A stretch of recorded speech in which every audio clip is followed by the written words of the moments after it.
இது அப்பா ஊரா அப்பா அப்பா ஊரா அப்பா அதுக்கு அப்பா மேட்டூர், பாட்டி ஊரா பாட்டி அதுக்கு பாட்டி மேட்டூர். இதை மட்டுமே இப்போ கர்நாடகா பாட்டுக்கு வந்துட்டேன். உங்களுக்கு எந்த ஊர் கரெக்டாக ஊர்? நானா யூபி உத்தரப்பிரதேசில் எங்கே? ஜோன்பூர்.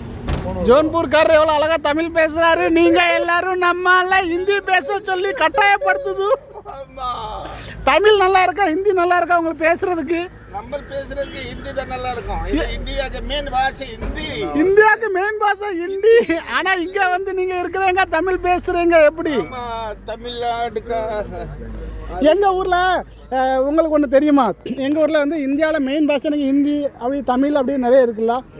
இதே விஷயத்த வந்து காமராஜர் தெரியும். காமராஜர் சிஎம் அப்போ வந்து அவர் வந்து எல்லாரும் பேசிட்டு இருப்பதில் வந்து எல்லாரும் பார்லிமெண்ட்ல எல்லாரும் பேசுறாங்க. அப்போ வந்து இந்தியாவில் வந்து அதிகமாக பேசுகிற மொழி வந்து ஹிந்தி மொழி. அப்போ வந்து ஹிந்தியை வந்து நம்ம தேசிய மொழி ஆக்கிறோம் அப்படின்னு சொல்லுதாங்க. ஸோ அப்போ நேருகிட்ட போய் இவர் சொல்லுறாரு, இந்தியாவில் வந்து அதிக மிருகங்கள் வந்து நாய் தான் இருக்குது. ஸோ அப்போ அந்த நாயை கொண்டு நம்மளோட தேச மொழியை ஆக்க முடியுமா? ஏன் சிங்கத்தை புலி அப்படின்ட்டு பெரிய பெரிய மிருகங்களை வைக்கிறீங்க? ஏன்னா தமிழுங்கிறது வந்து 2000-3000 வருஷத்துக்கு 2000-3000 வருஷத்துக்கு முன்னாடி தோன்ற மொழி தமிழ் மொழி.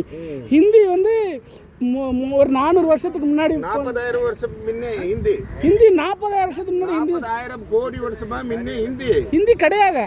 உங்களே சீஃப் மினிஸ்டரோ கலைஞர் இருக்கனா எல்லாம் எங்கே எழுத்து இருக்குன்னா ஹிந்தி. ரயில்வே ஸ்டேஷன் போஸ்ட் ஆபீஸோ எல்லா இடத்துல அழிடா ஹிந்தி இருக்கக்கூடாது. ஆனால் அதுல ஒரு ஆள் என்ன சொன்னாங்க? சரி நீங்க இவ்வளவு சொல்லுவீங்களா? நீ அதுல ஒரு நம்ம ஆள் என்ன சொன்னாங்க? நீ எல்லாம் அழிக்கிற, நீ அம்மா பால் குடிச்சிருக்க நோட்ல இருக்க ஹிந்தி முதல் எழுத்து ஹிந்தி அதை அழிற பாப்பம். சரி ஓகே. உங்களுக்கு வந்து இப்போ தமிழ்நாட்டுக்கு வந்து தமிழ் மொழி வந்து எங்களோட தாய்மொழி. அதே மாதிரி உங்களுக்கு உத்தரப்பிரதேசோட தாய்மொழி என்னது? பொய் சொல்லக்கூடாது. பொய் சொல்ல உத்தரப்பிரதேசம் உத்தரப்பிரதேசோட தாய். அதாவது நான் வந்து எங்க அம்மா வந்து இதுதான் எங்க அம்மாங்கிற ஒரே நிமிஷம் நான் வந்து எங்க அம்மா இதுதான் எங்க அம்மாங்கிறேன். ஆனா உங்க அம்மாவை நீங்க ஒளிச்சு வச்சுட்டு இதுதான் என் அம்மான்னு இன்னொருத்தையும் காமிக்க கூடாது. ஹிந்தி ஹிந்தி தான் எழுத அது எப்படி?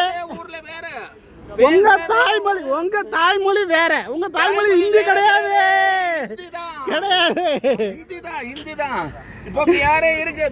பிஹாரி இருக்கு, போஜ்பூரி இருக்கு, எவ்வளவு லாங்குவேஜ் இருக்கு.